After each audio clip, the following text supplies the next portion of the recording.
What is up, guys? Greedy Knight here, analyzing the Monster Hunter Rise trailer from the Game Awards 2020. I'll break it down frame by frame so you don't have to. Anyways, let's get on with the video. In terms of facilities, a lot of the stuff has been shown in previous trailers, but we now have a confirmed roster of our crew for the game, shown here.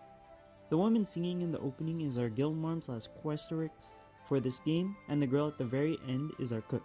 The trailer shows even in Village, hunters have complete freedom to travel on structures. Online hub will be pretty fun in terms of goofing off with friends.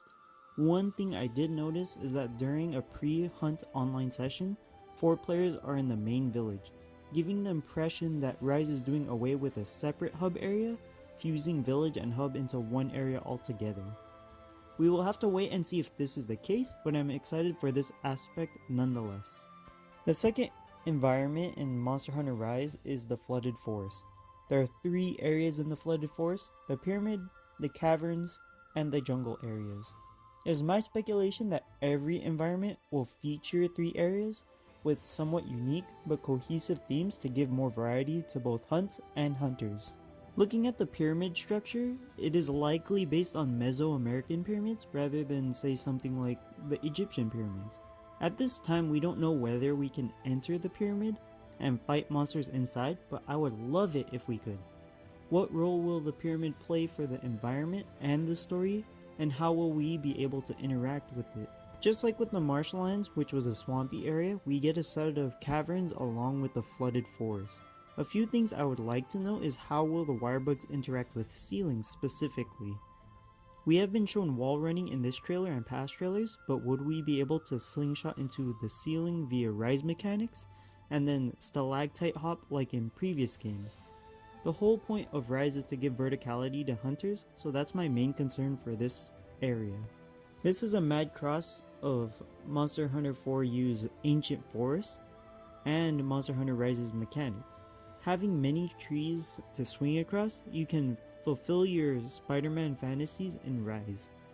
This area is notably more grassy than swampier areas, so I would expect different monsters to live or visit this area. I'm calling it now, but this area might be the place to practice wirebug tricks.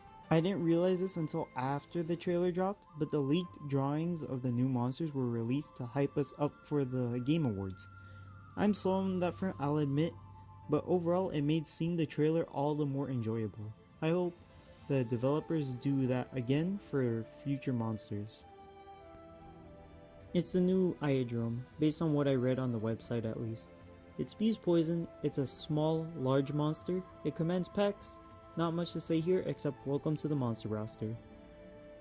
I'll be honest, I wasn't expecting a 6th monster after seeing the drawing on Twitter. I was expecting more of a Plesioth variant, but this looks closer to a crossbreed between Mitsuzune and Plesioth. The front half looks like Plesioth for sure. Heck, it even has sleep gas, but it has 4 hind legs for mobility, making it move as if it were a Mitsuzune. Just watching the footage, it slips and slides like one too. As long as it doesn't have the hip check or Mitsuzune's backflip, this monster will be okay in my book. It clearly belongs to the ape/chimp family, meaning it's probably related to Kongalala or Kechawacha, and it shows in its ability to toss fruit. But there were 2 key features of this monster that kept my interest. It was balancing on its tail like a great macaw, while also attacking the monsters in a corkscrew like Malfestio, more commonly Nightcloak Malfestio. I know that many monsters share patterns, but this was more blatant because only one other monster held these attacks. I'm glad to see Monster Hunter GU monsters sharing their move pools in Rise. We don't really get more information about Magnamalo's moveset. It is still brooding in the dark like in the last trailer, but it is shown lifting an Arzuros using only its mouth, meaning we will likely see powerful biting attacks from this monster in the near future. Based on the rampaging monsters shown in the trailer, I doubt this will just be a kill the monsters in order urgent quest. I'm speculating they will somehow implement a multi-monster fight without it being overwhelming for the hunters, and they will use the new artillery weapons to help mow down the monsters before they hit the gate. If any monsters breach the defenses, I'm guessing you will be forced to fight them in the fortress, But until further info is released, we won't know how this mechanic will work exactly, but as long as it's interesting, I'll be happy. We finally got a shot of Hunting Horn, albeit for 3 seconds, but it looks like it shows off the new draw attack that was posted in Twitter. If I wasn't a Charge Blade main, I would probably swap over to Hunting Horn for Rise. Rathalos has been in every game since Monster Hunter 1, so it was just a matter of time until he popped up. I just hope we get World's version of Rathalos and his variants because they fly pretty close to the ground and interact with the hunter.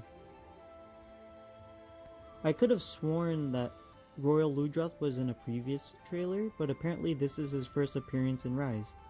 It's considered a big deal because Monster Hunter World overhauled the movements of monsters, so monsters like Royal Ludroth weren't put in the game. Thanks to Rise, we are able to get monsters that World doesn't have. Kezu wasn't shown in the trailer, but his ear-curdling scream and electroshocks can be recognized from a mile away. I'm guessing Kezu is just camera shy. He's a staple monster as well, but revamped with World/Rise movements. I wonder what new attack patterns he's going to get. This content was posted on the Monster Hunter Rise website after the trailer dropped. These may have been shown in the game, maybe for a split second or two, but it's helpful that additional info was released about these items to help us understand what they do. Kahoot will be replacing paintballs and guidance bugs. It will accompany you and mark the monster's current location. You can customize it, so technically we now have an owl, cat, and dog at our sides at all times. Hunting helpers are animal companions that will be replacing certain functionalities of items. Spearbird has been shown in previous trailers, but the website has updated their info. Basically, they will be replacing certain items like Demon Drug and other stat buffing items. Stink Mink is a reverse dung bomb. Instead of repelling the monster, it'll cause it to charge after you. This will probably be good for setting up traps or for the new rampage mechanic, but that is just my opinion. Gagana is a weaponized version of Zamite, but now you control who it bites. Depending on the damage, I could see this being useful. If you can toss it at allies, I could see this being used as pranks and funny fail videos. Clothfly gives a defense boost when it's disturbed. Basically, it's replacing Armor Drug. I spoke in a previous video that I wanted to eliminate RNG for charms. Well, it looks like they're replacing charms with Petal Ace. Based on the description, it pairs the Spirit Birds and gives a boost depending on the Petal Ace you are using. Since they are made using a plant called Sending Sprig, I'm going to assume we can find them at specific gathering points and craft them. Depending on how Spirit Birds affect Petal Aces in the long term, I would guess that Petal Aces will work similar to Kinsects in terms of customization at best, or they will have specific crafting templates at worst. Either way, I'm speculating that in order to get any Petal Ace, we will have to craft them and work to get better ones. I believe in the philosophy of if you want to obtain a God Charm, you will have to work for it rather than rely on RNG. I'll be ecstatic if this is how these new items work, but only time will tell. The demo releases sometime in January 2021. Monster Hunter Rise is the first game to have a demo months before release, and with a limited amount of time. The limited time stipulation does depend on how long or short that time will be, but having time with the game in general is great for the players. Regardless, I plan to do some guides for the game once it comes out. My speculation here is that the strategy will allow us to play the game while the developers can work out any last minute bugs, and they won't have to release any substantial content until the game comes out. The reason for this is if we are sinking our teeth into the game, we don't really need more Monster Hunter Rise content until release, which eases the load on developers in terms of posting high quality content trailers and keeping us tuned in to their posts. They achieved the goal of keeping us content until release while also having to do minimal work.